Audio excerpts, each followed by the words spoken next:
Hey, hey, ne manquez pas cette incroyable leçon de vie, Dot.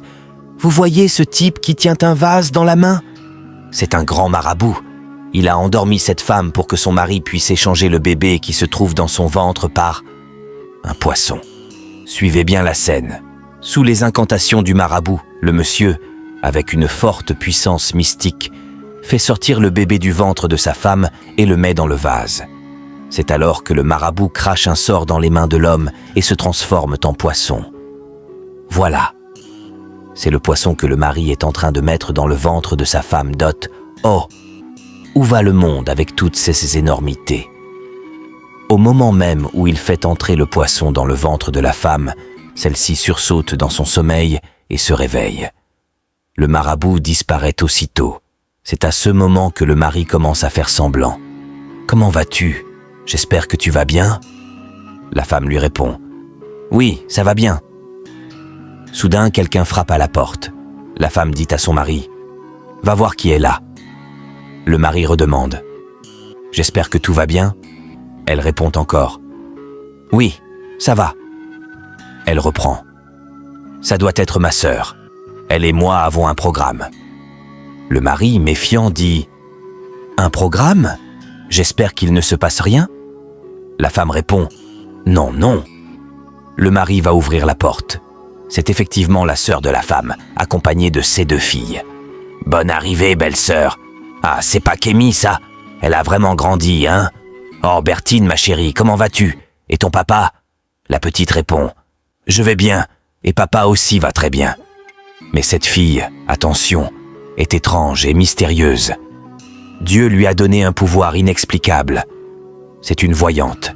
Après les salutations, la petite fille va vers sa tante, l'embrasse très fort, puis prend place à côté d'elle. Immédiatement, elle ressent quelque chose d'anormal. Elle demande à sa tante « Tata, qu'est-ce que tu as dans ton ventre ?» Sa tante répond « C'est un bébé. » Le mari coupe la discussion. « Qu'aimeriez-vous boire ?» La sœur de la femme répond gentiment « Non, merci, nous n'avons pas besoin de boisson. » Mais la petite fille insiste « Ma tante, ils ont pris ton bébé et l'ont changé par un poisson. Et ce n'est personne d'autre que ton mari. Fais attention à lui. » À ces mots, le mari prend peur. Il baisse la tête, faisant semblant de chercher quelque chose sur le canapé.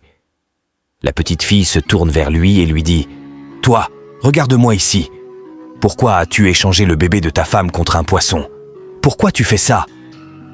La maman de la fille et sa tante réagissent immédiatement. « Tais-toi, on ne parle pas comme ça à un adulte. » Elles essaient de la calmer, pensant qu'elle veut simplement manger du poisson. Elles la prennent pour une petite naïve. Mais comme personne ne la prend au sérieux, la fille décide alors de prier Dot.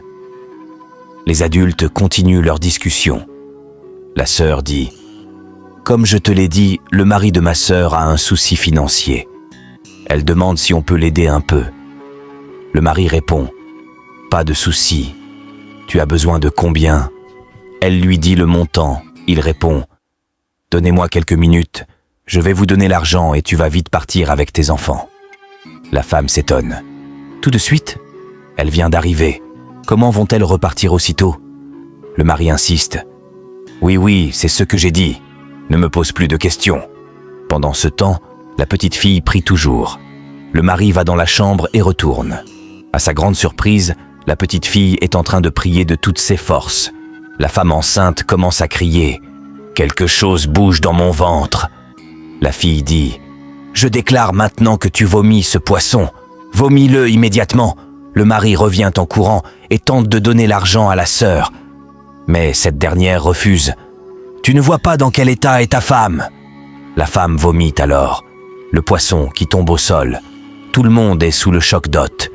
Le sort se retourne contre le mari qui crie, tombe par terre et ravale le poisson Dot. Les 2 femmes essaient de s'enfuir, mais le mari les poursuit, prêt à dévorer sa propre femme. La petite fille se retourne vers lui, prie encore une fois, et le mari disparaît. C'est ainsi que les ennemis de ta vie disparaîtront au nom puissant de Jésus-Christ de Nazareth. Pour plus d'histoires comme celle-ci, n'oubliez pas de liker, commenter et surtout vous abonner.